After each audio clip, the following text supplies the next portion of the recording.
Hey guys, so I got everything to max level in the Diablo 4 beta, and I'm going to be doing my class tier list here. I want a few things out of the way. I did spend a particularly large amount of time before this video trying out Werewolf, Werebear, and Barbarian builds, and I have to say, while I did get them to work, it took significantly more effort and a lot more gear. Which I don't really think is a great thing, because while you can argue a Thorns, Bear, or Barbarian build is going to be pretty strong, we're also kind of pretending and falling into like the logical trap about, hey, don't other classes benefit from gear? The answer is going to be yes, of course they do. Now, other disclaimers are this is beta, this is still in development, anything said here is more feedback to the devs, as well as kind of how to cheese the beta if you're just looking to do that. And then the final disclaimer I want to say is something on my own opinion is I don't think anything necessarily should be nerfed into the ground. I think that that would be awful, but I think everything instead should be made overpowered and to feel awesome in its own unique way, which sadly you'll see many don't, which I've already named a few. I'm not gonna lie, the first recording that I did of this was way too long, so I'm gonna try and keep it brief for each of the classes. At total degeneracy tier, game warping way above S rank is gonna be the Necromancer, and this is for a few different reasons. And I should say before anyone is like, hey, do you want to see this nerfed and turned into awful tier? No, I don't want to see the pendulum swing the other way, because I think that would be awful, because Necromancer is one of the jobs that I'm really excited for. I love minion master builds. It's something that's very unique and I find it so good. Like, I don't really have a minion master build in say Final Fantasy 14, so I really want to see this preserved, but I do think that Necromancer is a bit overtuned right now. I say this because Necromancer is really my go-to farming class. This is what I'm going to be farming on kind of semi-AFK, because the minions are doing everything for me. But I do need to say with saying that at level 25, they're definitely clearing out events a lot slower than if I get involved. It feels like the Necromancer's abilities themselves, which I just dumped all my points into the big dumb AoE that you get at the start, and I really haven't deviated the build. You could probably do something more optimized. It feels like the Necromancer's just absolutely chunking damage if you're getting involved. But aside from that, the meat bags will really just do events for you. It'll be much slower, like when I talk about Rogue and Sorcerer. Much slower. I'd say it's still faster than Werewolf and Werebear Druid, but that'll be later in this video. Yeah, degenerate broken tier Necromancer. It feels great, but it also kind of feels awful, because it's like when you actually are using your skills, it's just like, well, that just died without any effort. Now Sorcerer is next, and it is going to be a solid S tier. You can spec into a lot of barriers with defensiveness. Your AoE clear speed is just absolutely ridiculous and out of this world. Your ability to use things with the attunement system and use abilities that you otherwise wouldn't slot for those passive effects feels absolutely brilliant. It feels so well crafted, and like the Sorcerer, I almost wish every single class that I'm going to be putting below it felt as good as Sorcerer does. Put it that way, I kind of wish that the balance point was this high, because it feels really good. But I do have to say the Sorcerer does need to kite still. They do definitely need to be more involved. If the Sorcerer, Necromancer trades off the damage and burst of Sorcerer, which I think when built right, Sorcerer with the right itemization is absolutely mind-blowingly crazy in damage. So it trades off a little bit of the survivability of Necromancer for all of this AoE potential. Mind you, I say that as I think about Necromancer just spamming that one button. Man, that's so crazy. Like, Sorcerer's really stupid strong. You will have no problem cruising through this game with the Sorcerer. Now the Rogue I'm putting at B tier, kind of for both the builds. And so the difference for the Rogue really is I'm finding that the Rogue trades off so much survivability for a lot of gameplay around evading things in high mobility, which again, if you're on the Rogue, is something that you probably are like, hey, this is the class fantasy I want. And it does an insane amount of burst damage. So that's why the Rogue isn't super low, because I died plenty as the Rogue, and oftentimes I'd be like, might be just a skill issue. But compared to the Sorcerer and Necromancer, it's just like much harder to pilot. So that's why it's like significantly down. I don't think that it's only down to A tier, because I really do think that it's that much of a step down.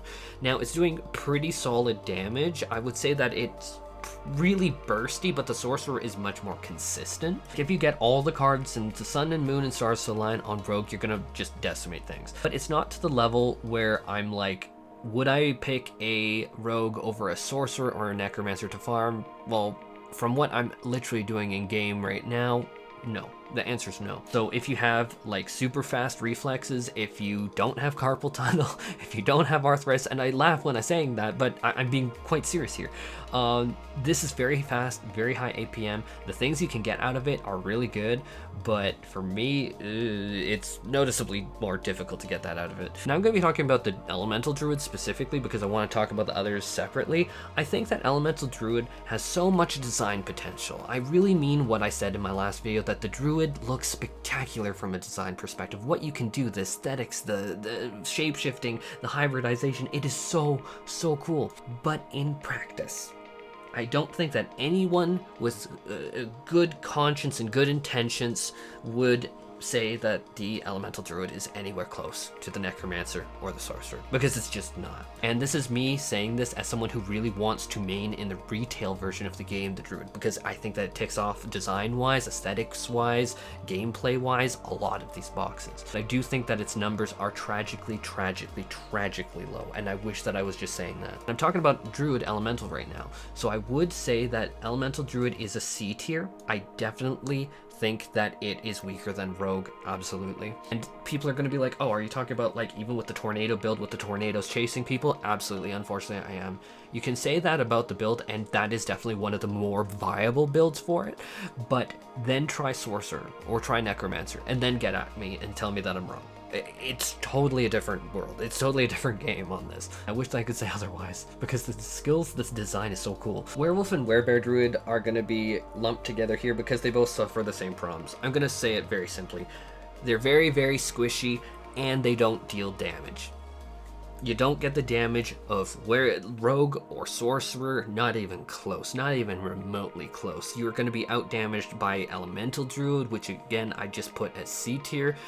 And you're squishy, and you're melee, and so a lot of mechanics are going to be really messing with you, and you're very limited in the options to get glued to targets, making melee even harder. Whereas Rogue has a lot of dashes that could say make up for that. Even if you're going for all of the passives for Werewolf speed, it feels absolutely awful. Now, have I made this work? Yeah, absolutely. I have been able to make these work with both the Werebear and the Werewolf, and I think that they are so cool. But even the effects that I think are cool are very lackluster. Take Rabies, for example, which is a Werewolf skill.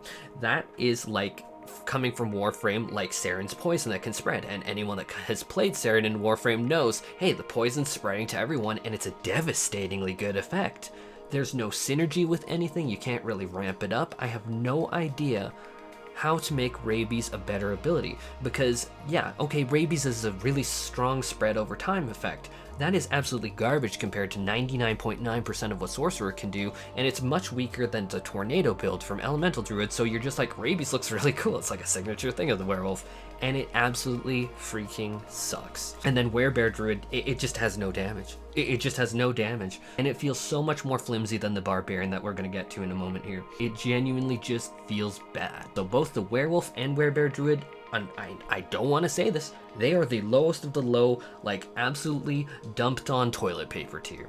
They are horrible, and I really wish that I didn't say that. They are just numbers wise horrible. They need like a rework on Rabies to make it something, and then I could say see Werewolf, because Saren is so broken in Warframe, but this is so bad. Now we're going to conclude this with Barbarian, that I think is solidly at like C+ tier. I wouldn't say that it's as strong as Rogue, because it definitely isn't, but I don't feel that it is as weak as any of the Druid forms. I think that especially when you get even just a teeny bit of gear, whereas with the Werebear and Were-Druid, I'm really piling on the gear and legendary effects in order to make those work. Barbarian with a little bit of gear can be very effective. The Thorns build is very good on it. I have found it very tanky. It can take blows, it can face tank. It is way tankier than Werebear by a lot, like by a lot.